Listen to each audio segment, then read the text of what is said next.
Salam alaikum. Bienvenue. Comme je l'ai dit dès la fin du dernier match de poule, on arrive donc en huitième de finale sur une nouvelle compétition. Les matchs sont à élimination directe. Donc voilà, pas le choix. Si on veut continuer l'aventure de gagner ce match, on va tomber sur une équipe de Tanzanie qu'on connaît très bien. On les a joués beaucoup de fois ces dernières années. Avec toute l'humilité, comme je l'ai dit, et le respect qu'on doit à cette équipe, on sait que ça va être un match difficile, comme toujours. Et on espère, bien sûr, gagner ce match pour passer en quart de finale, Inch'Allah. Coach Ghanem, please. Salam alaikum tout le monde. Rien de différent de ce qu'a dit le coach. On a passé la première étape qui était de passer les poules et de finir premier. Donc, premier objectif est réalisé. Maintenant, voilà, c'est une nouvelle compétition qui commence, comme le coach l'a dit, avec un premier match qui va être très très important. Et très important de pas sous-estimer l'adversaire et de pas refaire les mêmes erreurs que dans le passé. Donc on est prêt, on s'est bien préparé pour cette rencontre. Donc on est uniquement focalisé sur ce premier match, sur ce huitième de finale. Et pas commencer à faire des plans pour la suite de la compétition. Donc je pense que c'est la stratégie à adopter, prendre match par match. Et dès demain, faire un très gros match et se qualifier pour les quarts de finale, Inch'Allah. Merci Ghanem. Questions? Please. Bonjour coach, Mahsoud Mohamed, 5-3-2. Alors ma question c'est sur l'équipe du Maroc. Donc un des points forts de cette équipe c'est le pressing. Il y a une stat qui est incroyable, c'est que le Maroc a pressé 10 fois en générant des tirs. C'est le numéro 1, le numéro 2 c'est le Sénégal et le Mali en 5. Est-ce que c'est quelque chose que vous travaillez pendant les entraînements? Est-ce que vous n'avez pas peur d'un essoufflement des joueurs parce qu'on le fait très tôt dans le match? C'est très bien que tu le signales, parce que c'est pas assez notifié par beaucoup de vos collègues. On nous a fait passer pour une équipe attentive depuis 3 ans, alors que c'est pas le cas. Il y a eu comme je l'ai dit, il y a eu une Coupe du Monde, on a joué avec nos armes, et un après-Coupe du Monde où on est dans la possession et dans le pressing. Donc les chiffres en parlent, donc c'est tant mieux. Mais le souci du pressing, c'est qu'à un moment donné, on peut pas presser tout le match. Parce que les filières énergétiques, elles ne le permettent pas. Et on a aussi ce souci de savoir gérer un peu plus les temps forts et les temps faibles. Maintenant, l'avantage qu'on a, c'est qu'on a un banc de qualité. Et l'objectif pour nous à chaque fois, c'est d'essayer d'avoir le plus d'intensité, le plus de pressing possible. Et dès qu'on sent qu'il y a un essoufflement, faire les changements au bon moment pour pouvoir garder justement cette intensité. Et on a vu que les équipes qui jouent contre nous, en général, 2 ou 3 jours après, elles ont du mal à résister, même si elle résiste sur le coup dur match. Et on a beaucoup marqué en deuxième mi-temps aussi sur la dernière année dans nos matchs. C'est pour ça qu'il y a beaucoup de tension quand on est arrivé à la mi-temps à 0-0 ou quand on n'arrivait pas à ouvrir le score. Mais en général, en deuxième mi-temps, si on garde cette intensité, on sait que l'équipe qui est en face, elle peut craquer. C'est l'objectif de ce pressing. Maintenant, plus la compétition va avancer, plus on va avoir affaire aussi à des équipes qui pourront aussi résister à ce pressing. Il faudra être très intelligent pour ne pas tomber dans leur piège. Question? Bonjour coach, Bolivar Iti. J'avais une question, c'était sur Brahim Diaz. On a vu que lors des 3 matchs, il a été très impactant, notamment les 2 premiers matchs où clairement c'était lui qui était au-dessus du lot. Est-ce qu'aujourd'hui il n'y a pas une Brahim dépendance au sein de la sélection de l'Atlas? Parce qu'on voit que clairement c'est lui qui est l'atout numéro 1 et quand il n'est pas dans son meilleur jour, ça peut être problématique pour l'équipe. Merci. Non, Brahim aujourd'hui il est efficace. On est où on voulait emmener Brahim. Brahim, quand il est arrivé au mois de mars. Je m'en rappelle, c'était un match contre l'Angola et il y avait eu le fameux match de la Mauritanie. J'ai toujours dit, et vous pouvez regarder en arrière sur mes conférences de presse, en général, si on revient, en général, il y a des choses qui se sont dites. J'avais dit qu'il lui fallait du temps pour s'adapter à cette équipe, à ce jeu aussi africain. On a beaucoup travaillé avec lui. J'ai beaucoup voyagé à Madrid pour faire des vidéos, pour lui faire comprendre que c'était un jeu totalement différent de l'Europe. Et il devait s'adapter. Aujourd'hui, il est beaucoup plus proche de la surface. il lâche de plus en plus son ballon, il est beaucoup plus mobile. Et naturellement, quand on a ce Brahim, il est efficace. De toute façon, on connaît son jeu, on connaît ses qualités. Il joue au Real de Madrid dans un des plus grands clubs au monde. Donc on sait ce qu'on attend de lui. Maintenant, concernant on va dire la dépendance qu'on aurait par rapport à Brahim, Ayoub Kahabi est à 3 buts aussi. Et je l'ai toujours dit aussi précédemment, le danger peut venir de partout. Avant cette CAN, c'était Sebari qui était efficace. On a eu d'autres joueurs comme Rahimi qui ont été efficaces. On a eu Al-Khanous qui avait été efficace. Voilà. Ce qui m'intéresse, moi, c'est pas le nombre de buts que mettent mes joueurs, c'est que le danger vienne de partout. Maintenant, si Brahim il reste à ce niveau-là et qu'on peut être dépendant de lui et qu'il nous ramène la CAN, en tant qu'entraîneur, je serai le plus heureux des hommes. C'est ce qui m'importe, c'est surtout le collectif. Et Brahim, il rentre dans ce collectif et on aura besoin d'un Brahim efficace. Et quand il est efficace, c'est bénéfique pour l'équipe. Before we continue with the questions, I would like to kindly ask our photographers colleagues, please stop taking photos. Photographers, please. No more photos. Thank you so much. Please go ahead.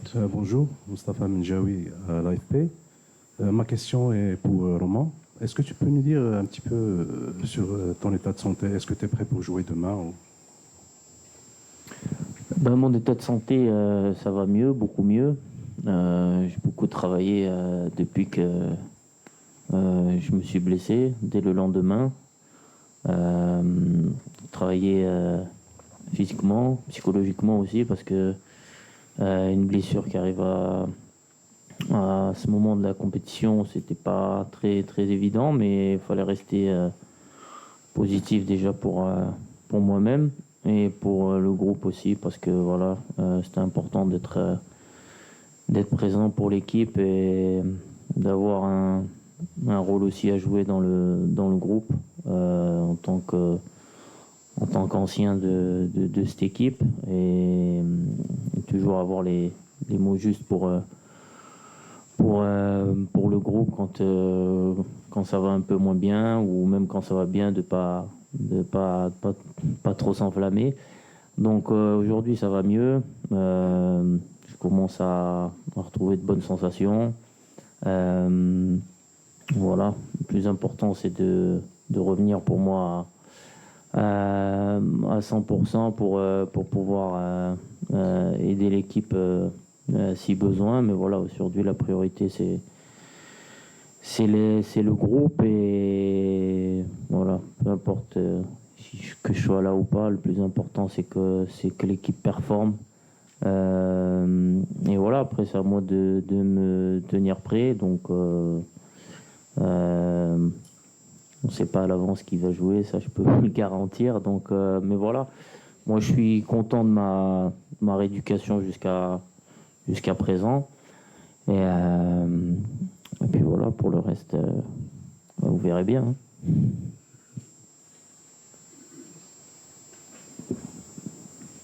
Bonjour coach, bonjour Romain. Une question pour le coach Dounia Mesli pour Afrique Foot. C'est bon, on entend. La Tanzanie, elle est souvent perçue comme un outsider. Comment allez-vous éviter le piège de l'excès de confiance lors du match? Merci.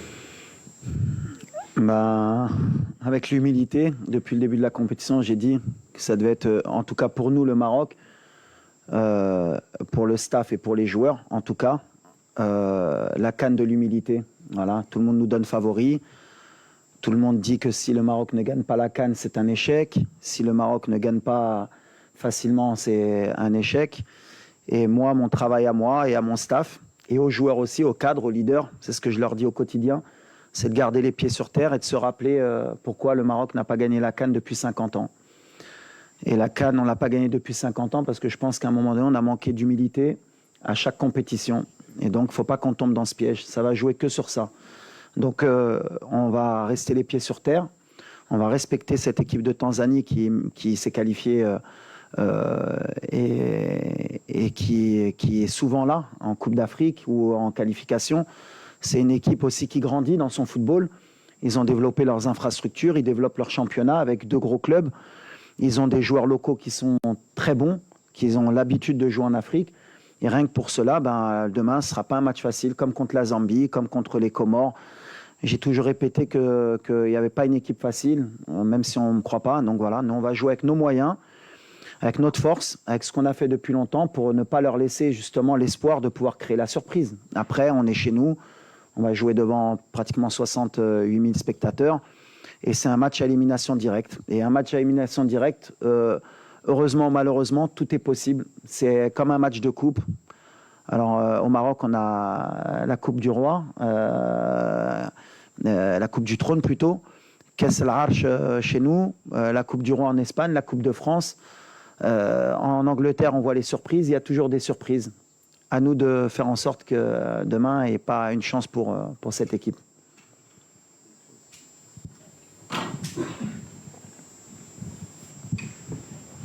Ok, merci. Moi, c'est Vivien Tonfak, journaliste Equinox Télévision Cameroun. Coach, on a vu Hakimi entrer en jeu contre la Zambie. Qu'est-ce que vous pensez de son rendement pendant ce match et est-ce qu'il est possible de le voir démarrer demain contre la Tanzanie? Alors Achraf, on a toujours été clair, je crois, depuis le début de la compétition, depuis sa blessure, on a toujours bien communiqué aussi.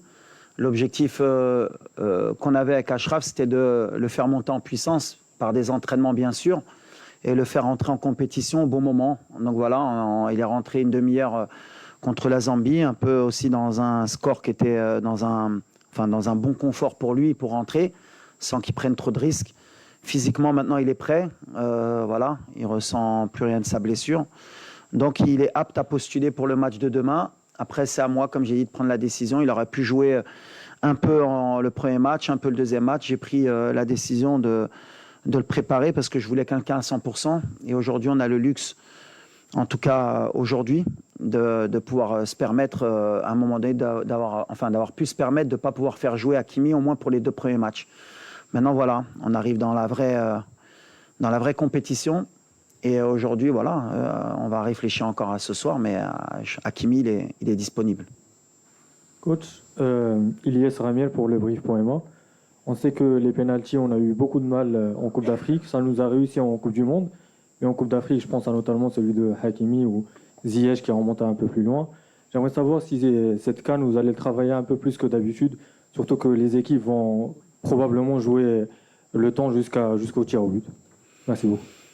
Ouais, les pénaltys, de toute façon, ça fait partie justement du processus d'élimination directe. C'est-à-dire qu'on sait qu'on a le risque que si on tombe sur une équipe qui fait bien le boulot et qui nous emmène au pénalty, ben après, à un moment donné, il y a cette fameuse série de pénaltys qui peut vous sourire. Elle nous a souri en Coupe du Monde, elle nous a pas souri sur des compétitions comme la CAN avec Achraf ou avec Hakim précédemment. Mais voilà, comme je l'ai dit, la gestion des émotions, chaque moment...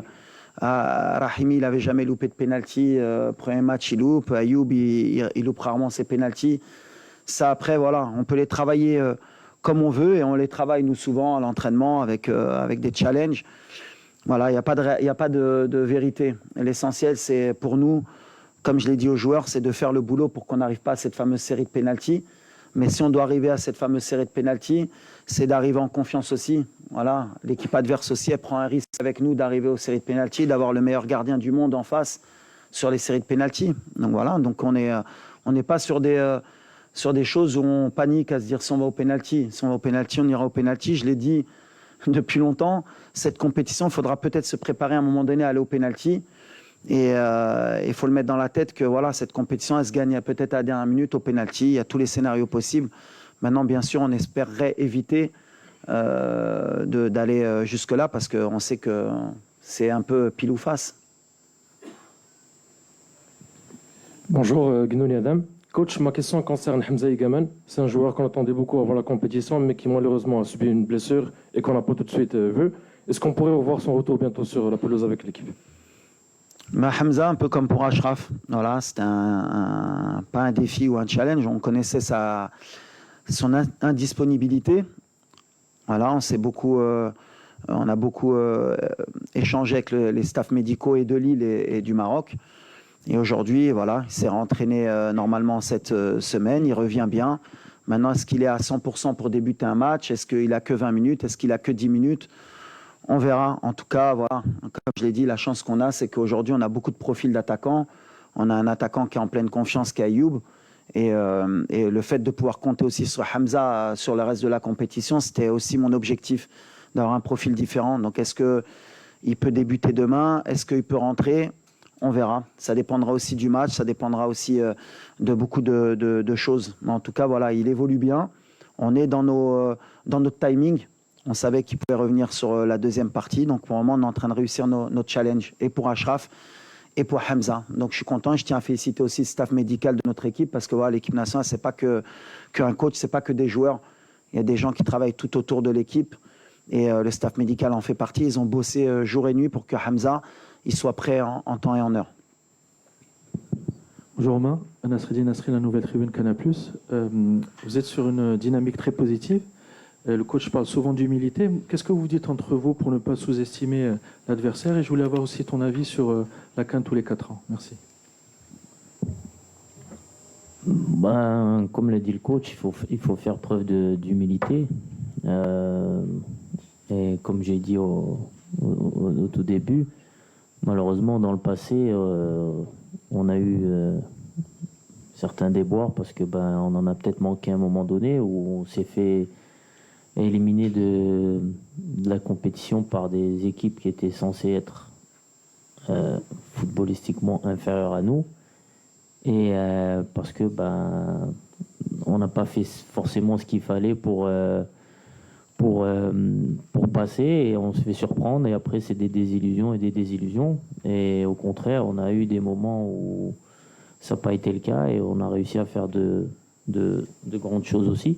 Donc je pense que ce qui est important, on le répète, je pense que le coach vous l'a répété aussi depuis un certain moment, c'est l'état d'esprit.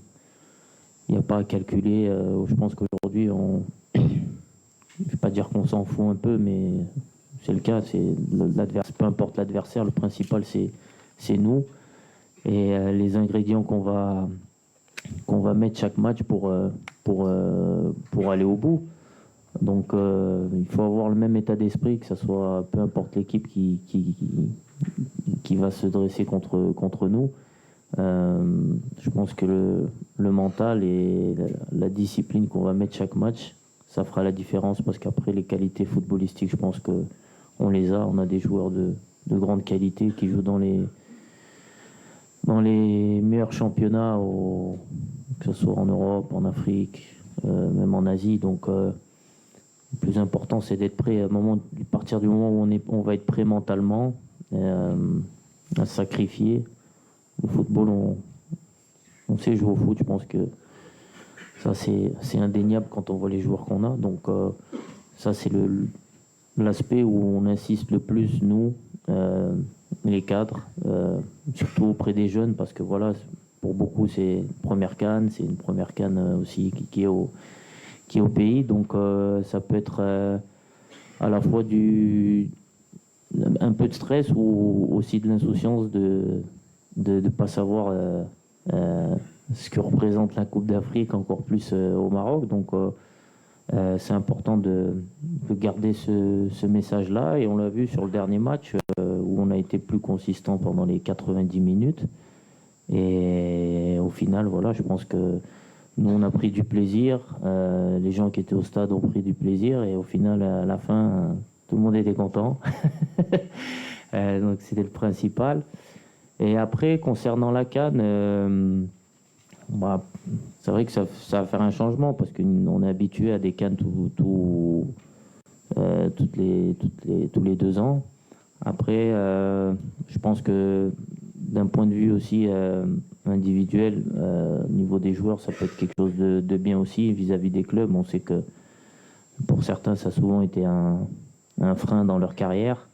Donc là, ça laisse un peu plus de temps aussi. Donc ça permettra peut-être de voir encore plus de joueurs africains dans les grands clubs et que les clubs arrêteront de trouver l'excuse de la Coupe d'Afrique. Donc après voilà, c'est une fête qu'on aime bien quand même, la CAN, à chaque fois, parce que c'est un moment de convivialité avec toujours une bonne ambiance, une bonne atmosphère, que ce soit dans les stades ou autour. Donc ça va manquer, mais après je pense que pour le foot aussi et pour les joueurs, c'est quelque chose qui sera qui sera bien et ça va amener une valeur encore plus spéciale à la Coupe d'Afrique. Question, please. Bonjour, une question pour les deux, un des deux. Ayoub El Kaabi, c'est un joueur qui a fait des matchs et marqué des buts incroyables pendant le tournoi jusqu'au présent. C'est un joueur qui a eu un parcours un peu atypique pour les joueurs professionnels de haut niveau. Il a quitté le collège à 15 ans, il a travaillé en tant que charpentier quand il était jeune. Est-ce que vous pouvez parler un peu de lui en tant que personne, en tant qu'humain, et qu'est-ce qu'il apporte dans le groupe, c'est que nous, on voit pas sur le terrain? Merci. Je réponds moi. Bah, Ayoub, alors moi je peux bien en parler d'Ayoub parce que j'étais entraîneur du FUS quand il jouait au RAC de Casablanca. Et d'ailleurs j'ai souhaité le recruter au FUS de Rabat. Pour l'anecdote, d'ailleurs c'est le président du RSB Berken qui me l'a piqué au dernier moment. Et il a bien fait, parce que derrière, il avait mis, je crois, 20 buts en championnat, il avait été meilleur buteur du CHAN. C'est un parcours atypique et je pense que c'est le meilleur exemple pour les jeunes Marocains. Le parcours de résilience d'Ayoub. C'est quelqu'un, comme vous avez dit, qui a joué dans les catégories amateurs, qui était charpentier, qui jouait arrière-gauche à un moment donné, qui a été mis attaquant. Moi, je me rappelle pourquoi je voulais le recruter. Il avait mis 2 buts en Coupe du Trône face à mon équipe. Et j'avais souhaité le recruter parce qu'on sentait le talent brut.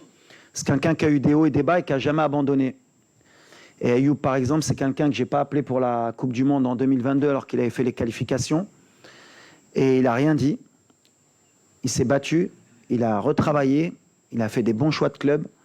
Et aujourd'hui, c'est l'attaquant de l'équipe nationale et ça marche bien pour lui. Comme quoi, le travail, le silence comme il l'a fait, ça prouve toute l'humilité qu'il a. Quand je parlais d'humilité tout à l'heure, si je peux donner un mot qui peut décrire Ayoub Kaabi, c'est humilité. Il sait d'où il vient, il sait où il veut aller. Et c'est un super mec, humainement. Quand je ne l'ai pas pris à la Coupe du Monde, il n'a jamais rien dit. Il a dit « Ok, j'accepte, coach, je vais travailler pour revenir plus fort. » Et c'est ce qu'il a fait. Et pour les jeunes Marocains qui n'ont pas une carrière, qui n'ont pas fait de centre de formation et qui sont charpentiers ou autres, voilà, le rêve, il est possible. Et quand on peut permettre à des enfants de rêver, eh ben, il faut valoriser ce genre de joueurs. Donc Ayoub, aujourd'hui, tout à l'heure, on parlait de Brahim. Voilà. Ayoub, il fait partie aussi de ces joueurs qui vont faire rêver des jeunes Marocains. Et je suis très fier de lui aujourd'hui, et je pense que c'est un joueur exemplaire. Please. Hey, coach. Good morning. My name is Eric. I'm going to ask in English. So, Moroccan clubs and Tanzanian clubs have played each other recently in the CAF Champions League, and it feels that the Tanzanian clubs are catching up quickly. What do you think is the challenge posed by Tanzania national team in this game tomorrow? And what is the update of Hakimi in English, please, Walid?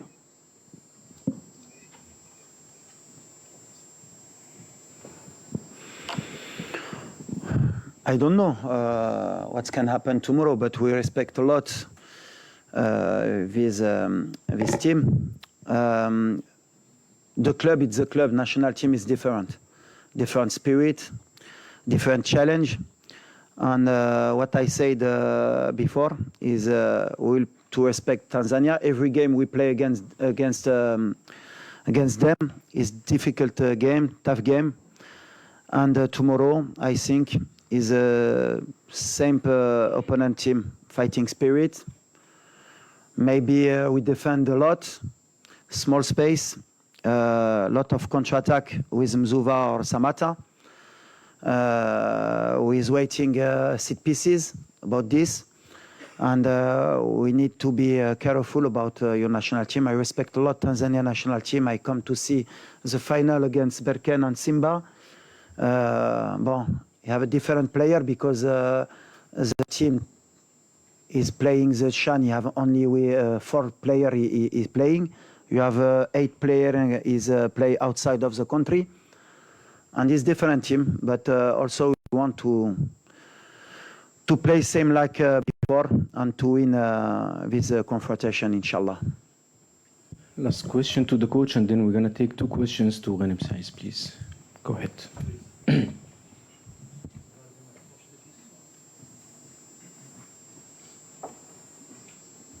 Bonjour coach, bonjour Saïs et bonjour tout le monde. Monsef Addi, Midi 1 TV. Nous avons remarqué plusieurs changements au niveau de la compétition face à la Zambie. Y a-t-il des joueurs qui ont réussi leur mission et impressionné Walid dans la course à une place de titulaire? Merci. Oui, il y a eu quelques changements. Après, il y a des changements qu'on fait par rapport à l'adversaire et des changements qu'on fait par rapport aussi aux animations offensives qu'on veut mettre en place. Quand on a Mazraoui à gauche, c'est pas comme quand on a Salah Din. L'opposition aussi, quand on est face à la Zambie ou face au Mali, c'est différent aussi par rapport à la puissance que peut dégager certaines équipes. On s'adapte, mais j'ai pas un 11 type réel.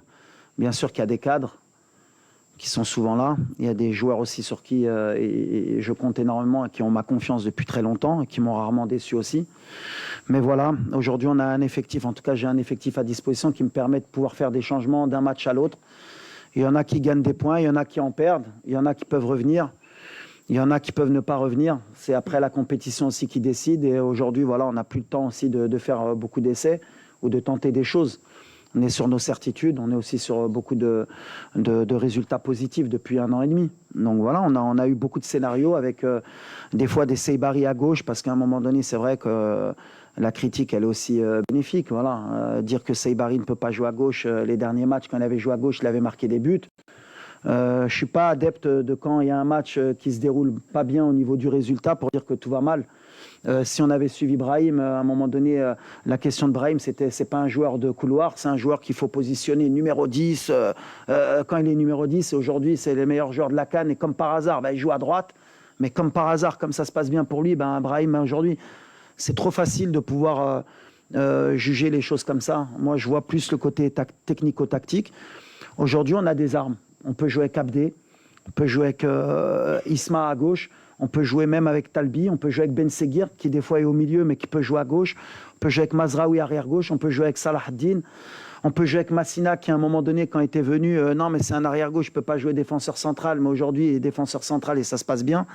Voilà, on a des solutions. On peut jouer avec Targaline au milieu, comme avec Amrabat ou avec Elianaoui, mais chacun a ses qualités. Et par rapport à l'adversaire, il faut faire les bons choix. On peut jouer avec Bilal au milieu, comme on peut jouer avec Ounahi, on peut jouer avec Sebari, on peut jouer avec Ben Seguir, on peut jouer avec Akhomash. Pourquoi Akhomash il joue moins? On peut jouer avec... on a le choix. Aujourd'hui, j'ai bâti cette équipe avec le staff et aussi avec les joueurs pour qu'on ait justement le moins de surprises possible, qu'on puisse s'adapter. Mais sur le match de la Zambie, bien sûr que voilà, il y a eu des choses très positives. On a beaucoup plus de certitude sur le plan aussi offensif. Est-ce qu'on va continuer comme ça dans la compétition? On verra. Mais en tout cas, voilà, moi, je ne suis pas surpris d'Abdé. Par exemple, Abdé, pourquoi il n'a pas débuté? Parce que peut-être que sur les premiers matchs, on avait besoin peut-être de gagner d'abord des points et d'être plus solide pour monter dans la compétition. Mais Abdé, c'est une certitude depuis 3 ans avec moi, puisque je l'ai pris à la Coupe du Monde et il a été décrié. Aux Jeux Olympiques où c'était compliqué, il a quand même, on n'a pas lâché, parce qu'au mois de mars, je m'en rappelle, je l'avais renvoyé avec les Olympiques pour qu'il ait justement cette fameuse humilité de travailler pour revenir plus fort. Mais c'est quelqu'un sur qui j'ai pas mis un billet, c'est plus qu'un billet. Je sais que c'est un joueur de talent et qui est capable, qui va grandir encore, qui va être encore plus fort dans les années à venir.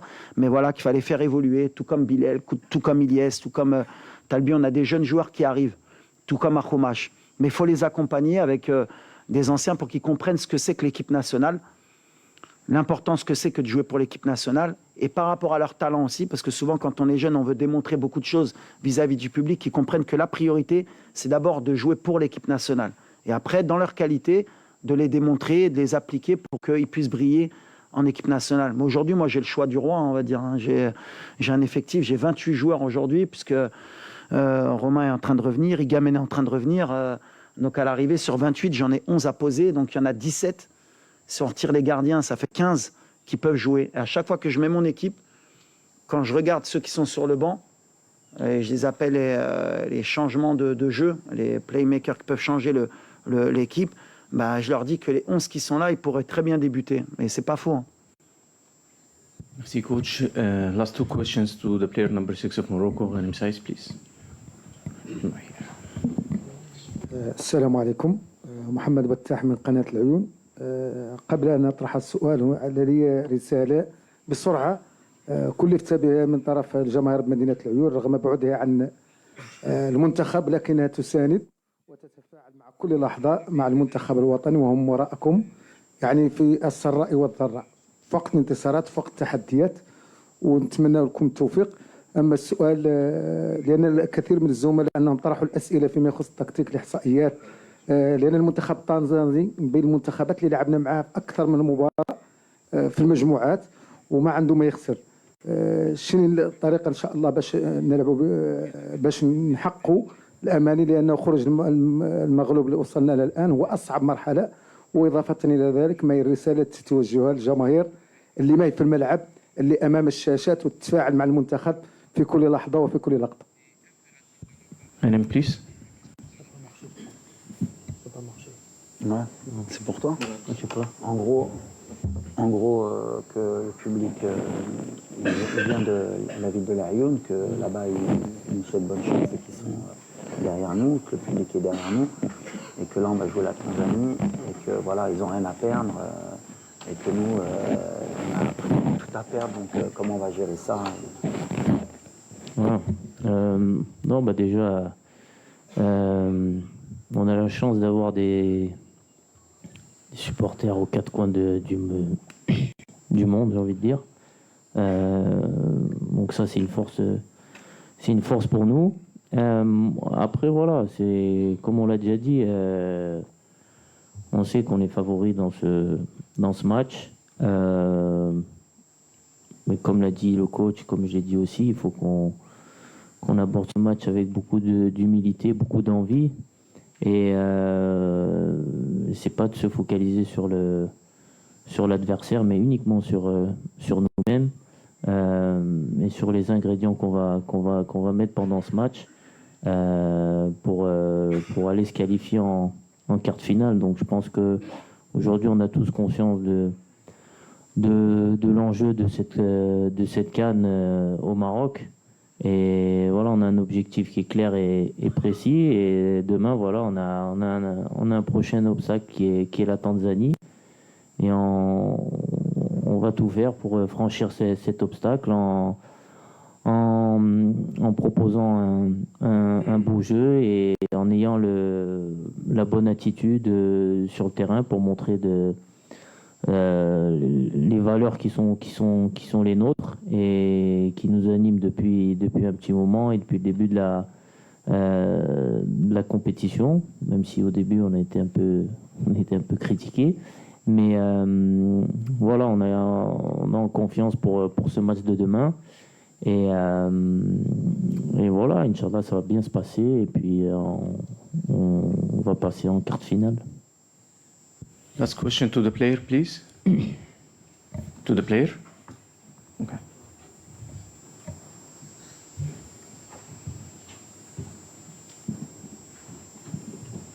السلام عليكم. كنزة دو فويس اوف موروكو. صراحة سؤالي كان الكوتش ولكن غادي نقلو للسايس لأنه غادي نبغي نعرف تعليق غانم السايس حول التشكيلة المثالية اللي صدرت عن دور المجموعات اللي ضمت من المنتخب المغربي هذا مزراوي مع دياز، لكن كان غياب ديال بعض العناصر التي تألقت في هذا الدور هذا اللي هو أيوب الكعبي. فنبغي نعرف رأي غانم سايس في التشكيلة المثالية.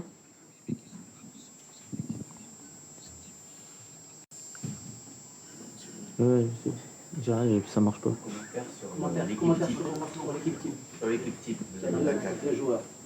Sur l'équipe type de la CAF.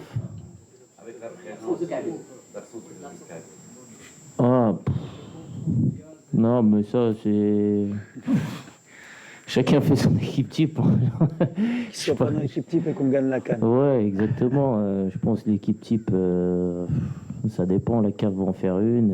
Je pense que chaque média en fait une aussi. Elle sera toujours différente. Donc, il y aura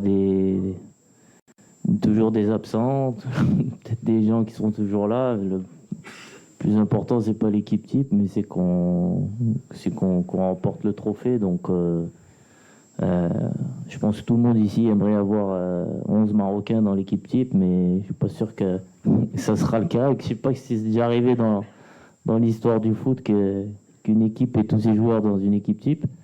Donc non, le plus important, c'est que C'est qu'on remporte le trophée. Après, équipe type, pas équipe type, ça c'est superficiel, on va dire. Walid Regragui, coach of Morocco national team and player number 6, Ghanem Saïs. Thank you so much and thank you everyone. Only juste un petit message, Yeah, yes, please. Please go ahead. about the fans. Please. Juste pour remercier le public. C'est important de dire les choses. Les 2 premiers matchs, je m'étais plaint un peu de l'ambiance au stade. Au 3e match, ils ont répondu présent.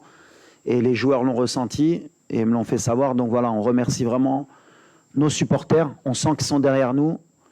C'est pas le moment aujourd'hui d'aller à gauche, à droite. On doit être tous soudés. On a un objectif commun. Et comme je l'ai dit, Inch'Allah, on va gagner tous ensemble. Et merci à tous les Marocains du monde qui sont derrière nous et qui nous soutiennent. Et bravo à ceux qui étaient au stade le dernier match. Et demain, comme je l'ai dit, voilà, à la mi-temps, on oublie les petits fours et on commence à la 45e aussi à continuer à encourager, Inch'Allah. Allez. Thank you, coach. Thank you.